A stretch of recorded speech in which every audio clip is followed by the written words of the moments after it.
think it's fair to assume that nobody wants to be in pain. So when sex was painful for me, I was like, oh, this is not a big deal. So I should probably keep it to myself. I have been dealing with chronic pain since I was 14 years old. I was battling fibroids. I've known I've had endometriosis since I was about 15. When I was 23, I had active endometriosis. I noticed my stomach was swelling. I ended up going to the doctor. I spent about a decade going to doctors. They were like, oh, you're fine. And they ran tests and they poked and they did this and they did that and nothing showed up. And they said, don't worry about it, you'll be fine. A lot of women, live with this. He didn't believe there was anything wrong with me. I was young, I looked healthy. You're fine. There's nothing wrong with you. How am I supposed to feel when I'm afraid to tell the doctor that I'm in pain, that sex is painful? I'm asking them for help because I know that something is wrong and I'm not okay. Please help, somebody, please help. She didn't have any other explanation but that it's in my head. And I was like, no, that's not what it is. Like, sex has always hurt. She's like, well, it's in your head. And I just left shattered.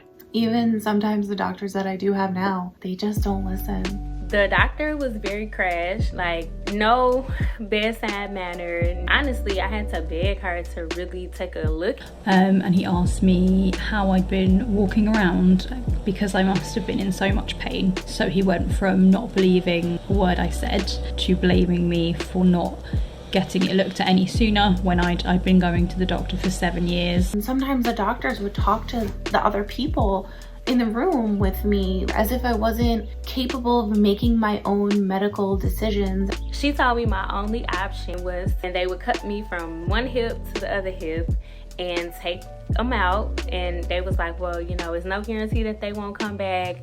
So I was like, wow, I don't have any options. I don't know what to do. Nobody seems to care about my situation or, what I want to do with my body. I'm telling her physically, my vagina doesn't look the same. Something's not right. I was too young to be feeling like that and to go to the doctor and have the doctor just tell me it was in my head.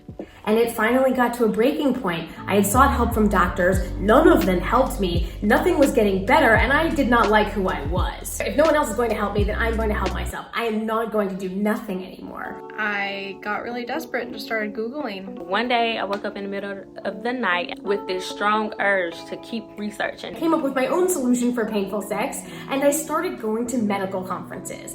I found this surgery center, and it was for modern approaches to fertility issues, things that affect women in their reproductive system. I went to sexual medicine conferences, to pelvic pain medical conferences, and met the practitioners who are actually qualified to help with these conditions. So I called them, and it was literally like a night and day experience. That was the first time I ever even felt that anybody cared about me, cared about my pain level, cared about what I wanted for my body. I didn't know that there were specialists who actually knew how to help. Okay, I'll Google my prescription.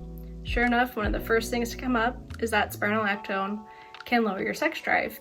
Went to the dermatologist, asked them to, what to do. They told me to get off of it. I was off of it for 4 days and my sex drive came back really strong. That's all it took. There is a team out there that can help. There are products that can help us feel better along the way while we're seeking out treatment options. I just can only imagine all the Black women who go through those super invasive surgeries that leave their bodies unfamiliar to them forever, because they're not giving us any other options. They're not really hearing us out. They're not listening to us. And obviously, it's not all doctors, but we all have a horror story.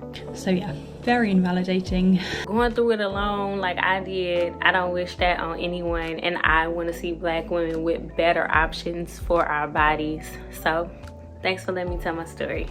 Thanks for listening. Tell us about your experience. We want to know, and we feel you, we hear you from the bottom of our hearts, particularly mine. Thanks for listening.